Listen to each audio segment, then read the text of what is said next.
नमस्कार, स्वागत है हमारे यूट्यूब चैनल एग्ज़ाम सिटी में। बात करेंगे यूपी स्वास्थ्य कार्यकर्ता महिला पुरुष के ट्रांसफ़र के लेटेस्ट अपडेट को लेकर। तो अभी तक हमारे यूट्यूब चैनल एग्ज़ाम सिटी को आप लोग सब्सक्राइब नहीं किए हैं तो प्लीज़ सब्सक्राइब कर लीजिए, साथ में बेल आइकन प्रेस कर लीजिए ताकि हर लेटेस्ट वीडियो के नोटिफिकेशन आप सभी को मिलते रहें।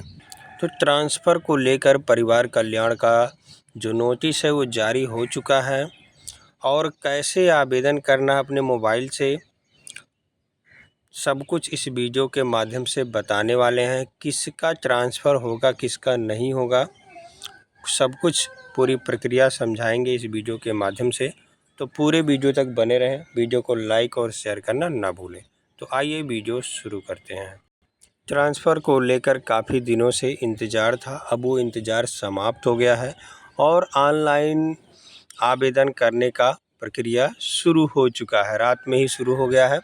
अब जो लोग भी ऑनलाइन करने के इच्छुक हैं, ट्रांसफ़र करने के लिए इच्छुक हैं, कर सकते हैं। अब बड़ी बात यह है कि जो 9,212 नई एनएम भर्ती हुई है, क्या उन लोगों का ट्रांसफ़र होगा या नहीं होगा। तो आइए सबसे पहले नोटिस देख लेते हैं, उसमें सारी बातें क्लियर हो जाएंगी कि क्या नए लोगों का ट्रांसफ़र होगा या नहीं होगा, होगा तो कैसे होगा, क्या क्या शर्त है, क्या क्या डॉक्यूमेंट लगेगा, सारी प्रक्रिया समझाते हैं। तो यहाँ देखें, प्रेषक महानिदेशक परिवार कल्याण जगत नारायण रोड उत्तर प्रदेश लखनऊ, सेवा में समस्त मुख्य चिकित्सा अधिकारी उत्तर प्रदेश।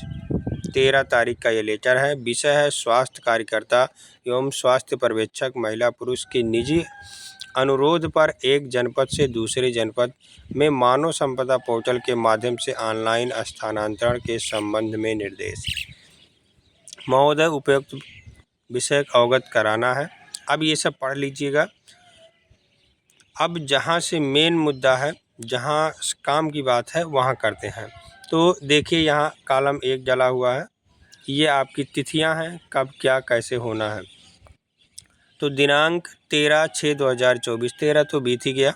बात करते हैं 13/6/2024 यानी कल से ही दिनांक 24/6/2024 तक 12 बजे रात्रि तक अभ्यर्थी का मानव संपदा पोर्टल पर अपने जनपद के मुख्य चिकित्सा अधिकारी के EHRMS कोड पर ऑनलाइन आवेदन किया जाना है। ऑनलाइन प्राप्त आवेदन पत्रों को दिनांक 14/6/2024 से दिनांक 25/2024 तक रात्रि 12 बजे तक, एक दिन एक्स्ट्रा दिया इसमें, मुख्य चिकित्सा अधिकारी द्वारा परीक्षणोपरांत यानी मुख्य चिकित्सा अधिकारी इसका जांच करेगा। उसके बाद मानव संपदा पोर्टल पर नियंत्रक अधिकारी को अग्रसारित किया जाना है। मुख्य चिकित्सा अधिकारी नियंत्रक प्राधिकारी के पास उसको भेज देगा। ऑनलाइन प्राप्त आवेदनों का महानिदेशालय द्वारा परीक्षण 25/6/2024 से 27/6/2024 तक किया जाएगा। जो आवेदन पत्र भेजा जाएगा उसका परीक्षण यानी जांच जो है 25/6/2024 से 27/6/2024 तक किया जाएगा। उसके बाद दिनांक 28/6/2024 से 30/6/2024 तक महानिदेशालय से स्थानांतरण निर्देश आदेश निर्गत किया जाएगा। 28 से 30 के बीच में ये सब परिणाम घोषित कर दिया जाएगा कि किसका हुआ, किसका नहीं हुआ। महानिदेशक परिवार कल्याण उत्तर प्रदेश के नियंत्रणाधीन कार्यरत समस्त स्वास्थ्य कार्यकर्ता एवं स्वास्थ्य पर्यवेक्षक महिला पुरुष के स्थानांतरण मानव संपदा कोड, देखिए वेबसाइट यहाँ लिखा हुआ है EHRMS.UPSDC.gov.in के माध्यम से ऑनलाइन किए जाएंगे। स्थानांतरण हेतु कोई भी मैनुअल पेपर आधारित आवेदन स्वीकार नहीं होगा। यदि किसी कर्मचारी द्वारा पूर्व में हार्ड कॉपी लिखित में आवेदन किया गया है तो उन्हें भी पुनः मानव संपदा पोर्टल के माध्यम से ऑनलाइन करना अनिवार्य है। आवेदन हेतु निर्धारित प्रक्रिया के अतिरिक्त किसी अन्य प्रकार का आवेदन मान्य नहीं होगा। मानव संपदा पोर्टल के स्थानांतरण आवेदन प्रक्रिया निम्नवत है, यानी कैसे ऑनलाइन आवेदन करना है आपको। तो सबसे पहले क्या करना है, EHRMS कोड लिंक जो दिया है यहाँ EHRMS UPSDC.gov.in के लिंक पर क्लिक करके आप EHRMS कोड यानी मानव संपदा कोड ID और पासवर्ड से लॉगिन कर लेंगे। देखिए, जब वो ऐसे खुलेगा, यहाँ डिपार्टमेंट अपना चुनेंगे, यहाँ ID डालेंगे, यहाँ पासवर्ड डालेंगे और ये कैप्चर कोड डालेंगे, लॉगिन पर क्लिक कर देंगे तो आपका ये लॉगिन हो जाएगा। जैसे लॉगिन होगा, लॉगिन करने के बाद ऐसे खुल के आएगा ये पेज। यहाँ और खुल गया है तो यहाँ ट्रांसफ़र का रहेगा। उसके बाद यहाँ जब क्लिक करेंगे तो इस तरह से आएगा पेज, और जब ये इस तरह से पेज आ जाएगा तो आपको इसी ट्रांसफ़र रिक्वेस्ट पे क्लिक करना है। और जैसे ही ट्रांसफ़र रिक्वेस्ट पर क्लिक करेंगे तो इस तरह से खुलकर आ जाएगा। अब इस तरह से खुल के आने के बाद आपको रिपोर्टिंग ऑफिसर चुनना रहेगा। रिपोर्टिंग ऑफिसर CMO ऑफिस होता है, CMO होते हैं, उनको चुनना रहेगा। आगे की प्रक्रिया क्योंकि जिसका मानव संपदा कोड हमने लॉगिन किया था उसके रिपोर्टिंग ऑफिसर ऐड नहीं हुए थे। तो अब आगे चलिए, ट्रांसफ़र देखिए दूसरे में यहाँ लिखा हुआ है मेनू लिंक पर ट्रांसफ़र रिक्वेस्ट पर क्लिक करेंगे।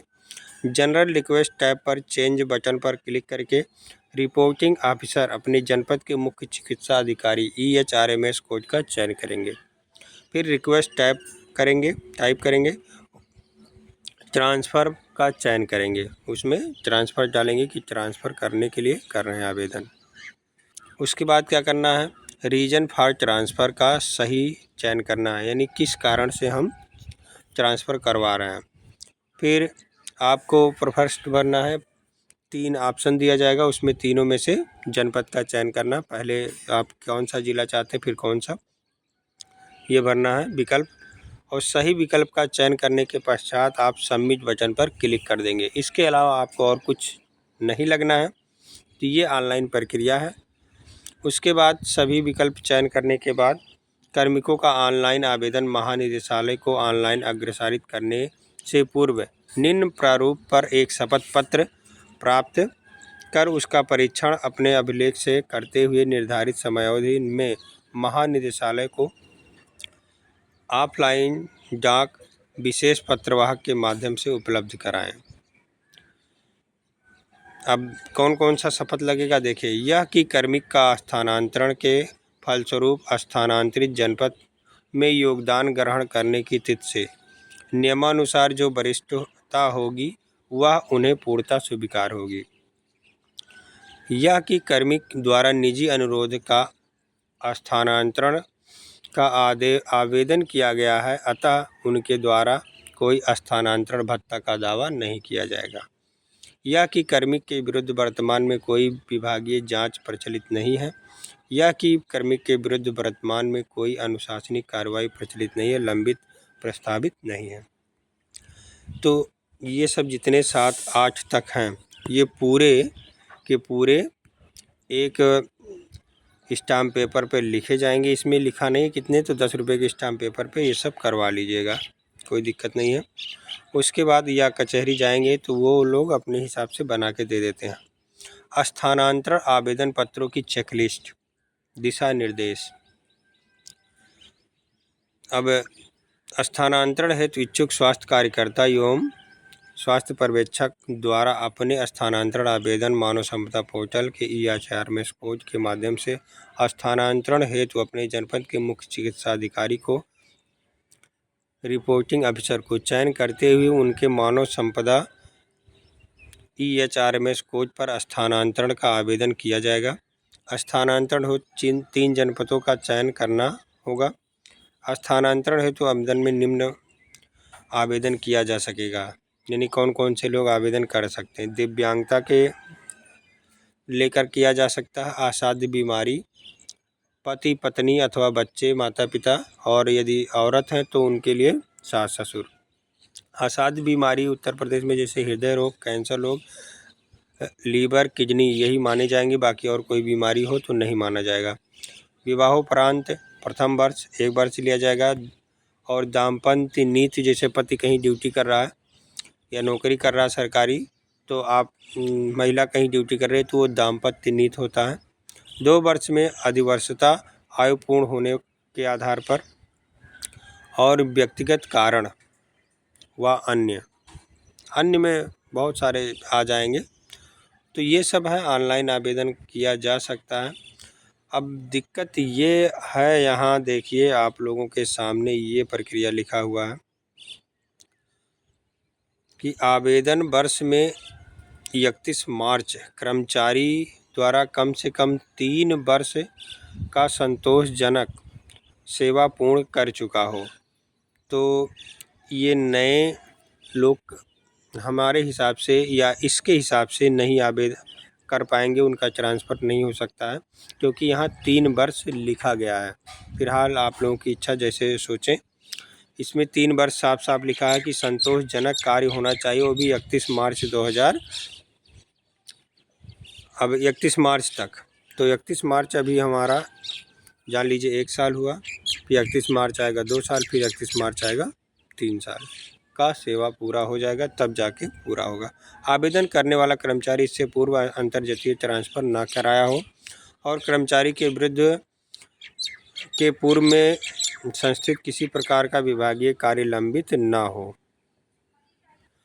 सभी आवेदन पत्रों का परीक्षण करने के उपरांत सही पाए गए आवेदन पत्रों को मुख्य चिकित्साधिकारी द्वारा निर्धारित तिथि को स्वास्थ्य कार्यकर्ता, स्वास्थ्य पर्यवेक्षक, महिला पुरुष के स्थानांतरण आवेदन पत्र डॉक्टर दिनेश कुमार, निर्देशक मातृ एवं शिशु कल्याण के EHRMS कोड संख्या इतना पर स्वास्थ्य कार्यकर्ता, स्वास्थ्य पर्यवेक्षक के स्थानांतरण आवेदन डॉक्टर मंजू यादव, निदेशक परिवार कल्याण EHRMS कोड 242584 पर ऑनलाइन फॉरवर्ड करने के साथ साथ स्थानांतरण हेतु आवेदन किए कर्मचारी द्वारा प्रस्तुत प्रिंट आउट एवं शपथ पत्र की प्रति को महानिदेशालय में उपलब्ध कराए जाने हेतु निर्धारित तिथि 26/6/2024 तक अनिवार्य रूप से विशेष पत्रवाहक के माध्यम से उपलब्ध कराया जाना होगा, अन्यथा आपके जनपद के आवेदन को शून्य मानते हुए विचार नहीं किया जाएगा, जिसका पूर्ण उत्तरदायित्व आपका होगा। उक्त के अतिरिक्त मानव संपदा पोर्टल पर आवेदक द्वारा ऑनलाइन आवेदन करने एवं आपके द्वारा आवेदन पत्रों की परीक्षण करने, उसे महानिदेशालय को अग्रेसित करने की प्रक्रिया के बिंदु भी इस पत्र में उल्लिखित हैं। यदि ऑनलाइन आवेदन प्रक्रिया में कोई समस्या आ रही है तो मानव संपदा portal helpline toll free number लिखा हुआ पर संपर्क कर जानकारी प्राप्त कर सकते हैं। केवल स्थानांतरण हेतु आवेदन पत्र मात्र से आवेदकों का स्थानांतरण का अधिकार नहीं प्राप्त होता है। चलिए आगे देखते हैं। अब ये किसको लेटर भेजा गया है, ये है। तो 3 साल होना चाहिए, 3 साल पूरा होना चाहिए 31 मार्च को। कार्य संतोषजनक कार्य तो सबका हो जाता है, 3 साल है। और आवेदन कैसे हैं करना अपने मोबाइल से, ये भी बता दिया गया है। नए लोगों का अभी रिपोर्टिंग ऑफिसर भी नहीं जुड़ा है तो उनका ऐसे भी जुड़वाना पड़ेगा। और 3 साल संतोषजनक कार्य भी होना चाहिए। फिर आप अपने अधिकारियों से समझकर जैसा होगा वैसा कर सकते हैं। बाकी पुराने लोग ऑनलाइन आवेदन करें, बिंदास करें, कोई दिक्कत नहीं है। और जैसे कोई न्यूज़ होगा तो आप सभी को बताया जाएगा। कल के वीडियो में हमने बताया था कि रविवार को जनता दरबार लगेगा और 3 साल ना पूरा होने के कारण ट्रांसफ़र नहीं हो पा रहा। अपनी स्थिति को बताते हुए मुख्यमंत्री जी से मुलाकात करने का प्रयास किया जाए। बाकी और कोई जानकारी होगी तो हमारे यूट्यूब चैनल एग्ज़ाम सिटी के माध्यम से ज़रूर शेयर किया जाएगा। तो अभी तक हमारे यूट्यूब चैनल एग्ज़ाम सिटी को आप लोग सब्सक्राइब नहीं किए हैं तो प्लीज़ सब्सक्राइब कर लीजिए, साथ में बेल आइकन प्रेस कर लीजिए ताकि हर लेटेस्ट वीडियो के नोटिफिकेशन आप सभी को मिलते रहें। बहुत बहुत धन्यवाद वीडियो देखने के लिए।